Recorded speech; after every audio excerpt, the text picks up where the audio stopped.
Alright, today I'm going to show you how to make a quick slab cylinder with a base. So I've got my template and I've got 3 pounds of fresh clay. As I roll this out, if I just set this on here, you can see that it's not quite as wide or as tall as this needs to be. So the first thing I need to do is adjust that a little bit. Remember that the slab roller will only stretch things this way and not very much this way. So I'm just going to make it just a tiny bit taller than what I need here, and I'm ready to roll that out. If you come over here and the slab roller is wet, make sure you use a drier spot instead of using the wet spot.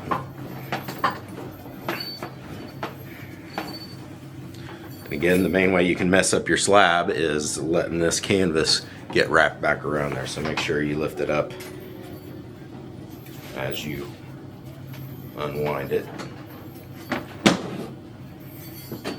Alright, the next thing I like to do is go ahead and smooth this out. It's a lot easier to do now before it's cut while it's laying down.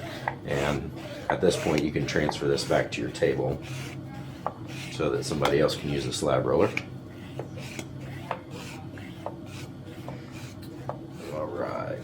So I need 2 things from this. First one is going to be the wall, and the next is going to be the base. So you can see I've got room over here for the base, so I've just kind of double check that.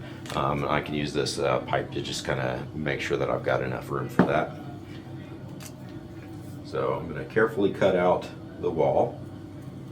A lot of times when we're using slabs, we cut them bigger than what we need. In this case, we are not. We're going to cut it to the exact size that we need.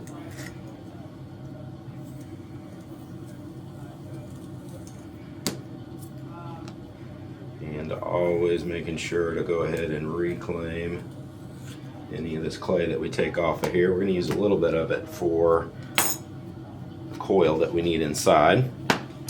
Alright, so now what makes this really easy is that we're going to wrap it around this pipe here. So in order to keep it from sticking to the pipe, I'm going to wrap my template back around the pipe. I shouldn't need to tape it in place or anything like that, it'll be fine. And then I'm going to use that and I'm going to roll it up until they come around.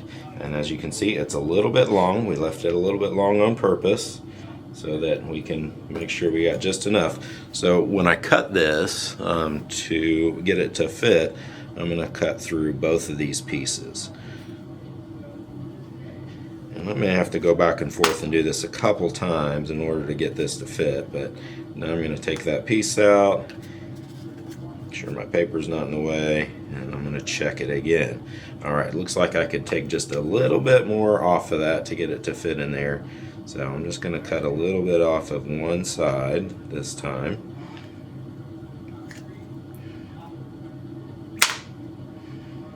Okay, that's looking good. So before I really mush that together, I'm going to go ahead and slip and score this joint. So I've got my scoring rib. Score that together on both sides. Apply slip.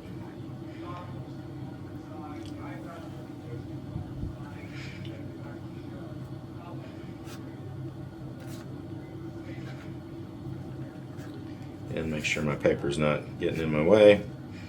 Wrap those back around and really stick them together. So we know the best way to stick this together is to Frankenstein it. So I'm going to Frankenstein across that joint right there. Really make sure it's put together well. And while I've got it on this pipe here, I'm going to go ahead and take a minute to scrape across that joint just to make sure it's not popping out. Just gently blending that back together. Okay, so we have that piece. Now we need the bottom. So I'm going to jump back to this piece of clay that we had left over here, and I'm going to cut the bottom from that. So I'm going to lay my cylinder on top of here, make sure I got plenty of room. I'm messed that spot up a little bit, so I'm going to make sure I move it over to a nice spot. And I can do this two ways. I can trace around,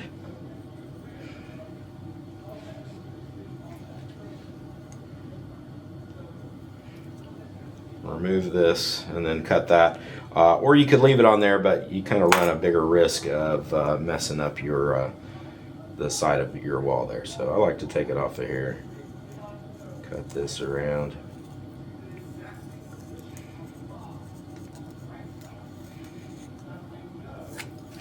So that this piece will fit.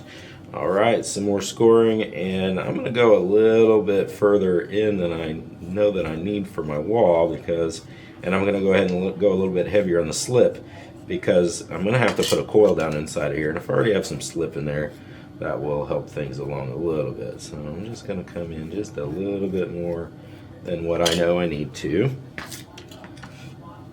While I'm here, I'm gonna go ahead and remove this tube and score whichever side I decide is the bottom of this. In my case, it's this side.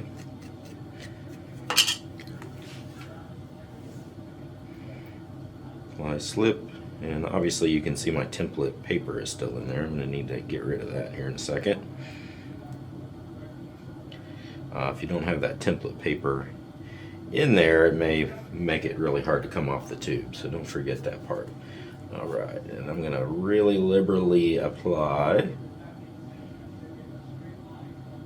slip on the bottom.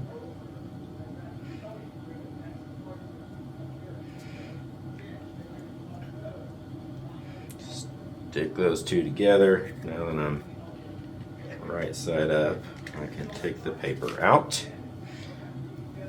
Okay, so this should already be the right size. So now what I'm going to do is just go back through and Frankenstein the bottom real good.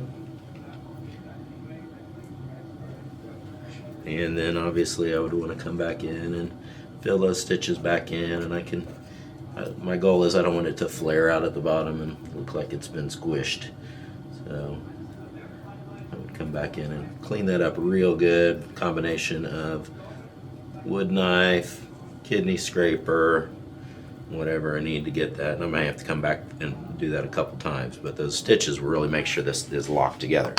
Now on the inside, you can see I've got this joint right here, so not a bad idea to come and just stitch across that a little bit. I could put a little coil in there if I feel like that didn't stick together very well. If it's a thin spot, it will tend to break right there, so a tiny coil, size of a pencil or smaller, is what you want. If we look inside here, we can see that we've got some extra slip down there, which is good, but not quite enough. So I'm going to grab a paintbrush, and my goal is just to stick it down in the corners. And the reason I do this is so that when I put the little coil in there, that it doesn't create an air bubble behind that coil. So if I was going to go ahead and put a little coil up the side here, I could go ahead and apply some slip there. Alright, so it's coil time. So I'm going to move this over just a little bit, and this clay is all brand new and soft, so I'm going to roll out a coil with this. So we don't need a coil like this. This is way too much. So you should all know what a pencil thickness is. That is all you need. And so thinner, thinner, thinner. Just enough to hold this together. And most of the time, then what we have the issue with is how do we get this down in there? So what I like to do is go ahead and get it to the right size, trim it to length, and just as a extra precaution, I like to go ahead and dip that coil in some slip. And then I can drop that down in there, and then I can use any tool to mush that into the corner. There are birds that know that if they put a stick in their mouth and put that stick into a tree, that a bug will crawl out on that stick and then they can eat the bug. And birds have teeny tiny little brains, so I'm sure that you can figure out a tool that will fit down inside of there. Normally we would do this with our hand, but my hand won't fit in here. If you have little hands, your little hands will be great in here. And again, I'm gonna, just because it didn't go together really well, I'm gonna go ahead and add one up the side. Now the one that goes up the side can even be smaller than a pencil because it's just acting as a little bit of filler right there. So I already had slit behind it, put that in place, and then carefully blend that together. So I'm gonna hold the outside while I push that in place, and then I can blend both directions just to fill that in. Obviously I got some cleaning up to do, but that's how you make a basic cylinder in about 10 minutes. Go team!